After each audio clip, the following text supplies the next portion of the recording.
promotes this solidarity and fellow feeling, solidarity, unity, and fellow feeling belonging to an in group.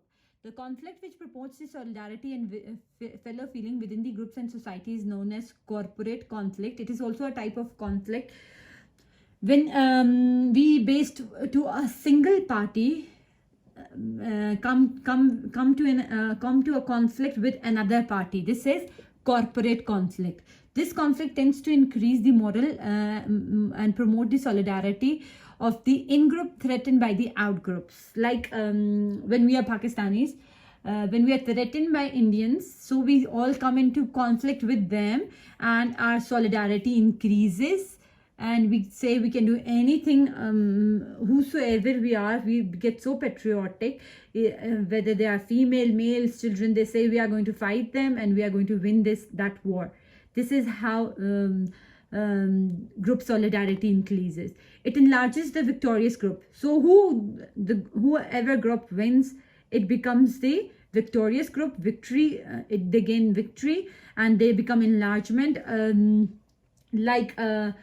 some street fight, when a group wins and the other group loses, the winner group becomes dominant on all of the groups, and other groups who may have more power than the victory group but are submissive to that victory group, authoritarian group, so that they may not get harmed and they have won the title by winning the fight or the conflict.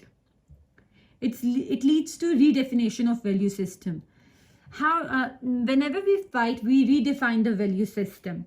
When we fight and we say we do wrong things in that fight or in that conflict, and we approve of it and say that, like we say, everything is fair in love and war.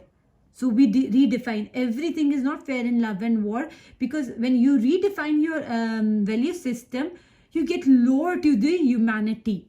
Okay, because you wanted that goal and you redefine your values and you said it's okay to do murder in a fight, or it's okay to kill someone when you are in a conflict. So what do? You redefine your system. It's not okay to kill someone. So conflicts, what happened, what they do, they redefine the value system. And sometimes the redefinition of value system is sometimes very good. Like whenever two parties fight and one wins, but the winner party has more losses than assuming itself to be a victory group. So we redefine it that no, we do not have to fight at some stages, we have to do the patch-ups. The other point hits, it acts as cementing factor in the establishment of intimate relationships.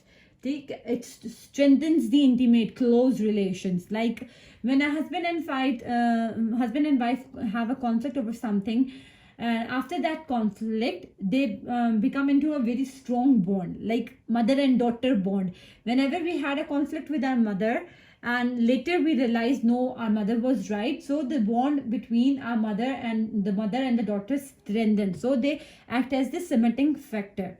They have negative effects, negative consequences. Conflict, ladai, jhagde, tazad, it causes social disorders, chaos and confusion. Chaos, disturbance, destruction. So to gain social peace, mental peace, we should avoid the conflicts. It disrupts social unity and cohesion. And the last is it causes a lot of psychological and moral damage. So this was conflict, but before coming to an end, we are going to do with the differences of competition and conflict. Competition is a process by seeking to monopolize a reward by overtaking all the rivals. You overtake all the rivals to get the reward. But in conflict, you weaken or eliminate the rivals and then you take the reward.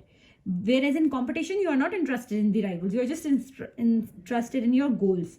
The next is competition may be conscious or unconscious, whereas conflict is always conscious. We did that. Competition is universal and it is a continuous process, whereas conflict is universal, but it is intermittent process.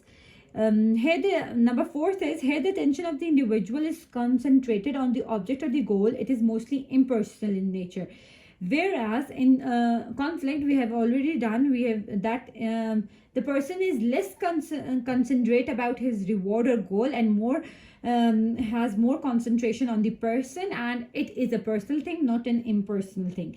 Competition may lead to positive as well as negative result. Healthy competition even contributes to progress, whereas conflict mostly brings negative results. Its negative results outweigh its positive results, because you could have seen that the positive effects which I have written in the role of the conflicts are seem to be less of positive and more of a negative, but then we had to have something. So conflict is more of negative thing than the competition. Competition when becomes rigorous results in conflict. Competition when becomes severe, it results in conflict. Competition when becomes personalized leads to conflict. And this was it. I hope I am clear to each and every one. But again, if you have any questions, we are going to deal with them in the WhatsApp group.